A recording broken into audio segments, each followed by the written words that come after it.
Did you know that on average, by the time a player reaches Platinum 3, they will have played about 2,500 games to get there? By the time they reach Champion 1, they will have more than doubled those games up to about 5,700. If you continue at this exponential rate, it'll take about 17,000 games for that player to reach Supersonic Legend. So by the time they reach Champion 3, it seems like you're almost to the highest rank, you're pretty close.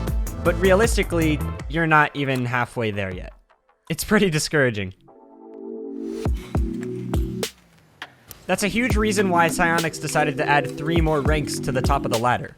Before the free-to-play update back in September of 2020, the highest rank was just Grand Champion. But after adding just those 3 ranks on top, it almost doubled the amount of times it takes to reach the highest rank.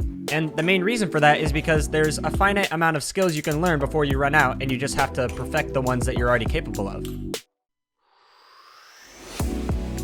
By the time most players reach Grand Champion, when they watch professional gameplay, almost everything they see the pros do is something that they're also capable of doing, if given enough tries, of course. The only reason why they're still so far from competing at that level is the factor of consistency, which is the slowest skill to develop. If you're wondering how I got these statistics, I sent out a poll to my community and told them to check their stats by going to Profile, Career, Stats from the main menu. I asked them what rank they are and what their main game mode is, along with what their stats are that appear on this page. Then I took the data from all these responses and made a spreadsheet to see what the differences were between each rank. And I found some pretty interesting points, like the amount of games played each rank had, which I already talked about. Of course, not everyone was honest about submitting the correct stats from their profile. There were a ton like this one where they had 600 matches played and 359 goals, but somehow they had a 4 goal per match average? What? Clearly something isn't adding up here. If this player really had a 4 goal per match average, they would have 2,400 total goals, not 359. But anyway, I used my expert technology skills and some math to remove all the ones that clearly lied about their stats, so the numbers I have here are actually realistic. And if you're curious, I also calculated which rank lied the most about their stats, and it was actually the Platinums. You Platinums out there, I'm watching you, be honest, come on now. So another stat that I found interesting was the shooting percentage at each rank. It started off pretty high already at about 60% because I feel like everyone at the low ranks just panics whenever they see the ball heading toward their net, so the ball doesn't get saved very much, but it actually went up gradually through the ranks until it reached its peak at gold at about 68%, and then it dropped off really hard the rest of the way and evened out at about 50%. It looks to me like players only really worked on mechanics and individual play up until gold, so they can pull off some decent solo plays on offense, but they don't really know how to rotate, so they get caught up overcommitting a ton, which leaves a lot of open nets. But as they continue through Platinum and Diamond, they finally realize that rotating and working as a team is so much more important than trying to do everything yourself. So defense becomes much more organized, and it's way harder to score because of that. For the same reason, you can see the saves per game also increases gradually throughout the ranks because, again, they're learning to work as a team and be much more organized. By the way, if you want to compare your stats to these, then feel free. You can just go to Profile, Career, Stats, as I mentioned earlier, and you can see if yours are higher or lower than the average at your rank.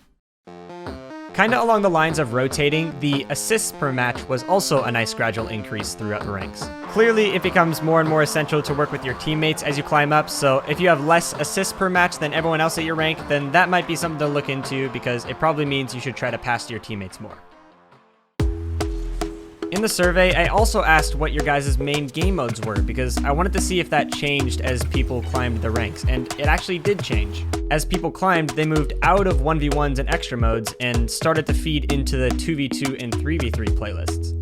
And it makes sense, I would expect the more competitive players who play the game for longer to tend to lean to the more competitive playlists, which are 2s and 3s. However, something pretty interesting about this was that the players who mained the extra modes like Rumble or Hoops or Snow Day actually tended to reach their rank in about half the amount of games that it took for those 2s and 3s players. So if you're really wanting to rank up fast and you literally don't care which mode it's in, it's actually best to do it in one of the extra modes like Rumble. Another question I asked in the survey was how many chat bans you received over the course of your time playing, so I could kind of make a ban chart, or as I like to call it, the Toxicity chart.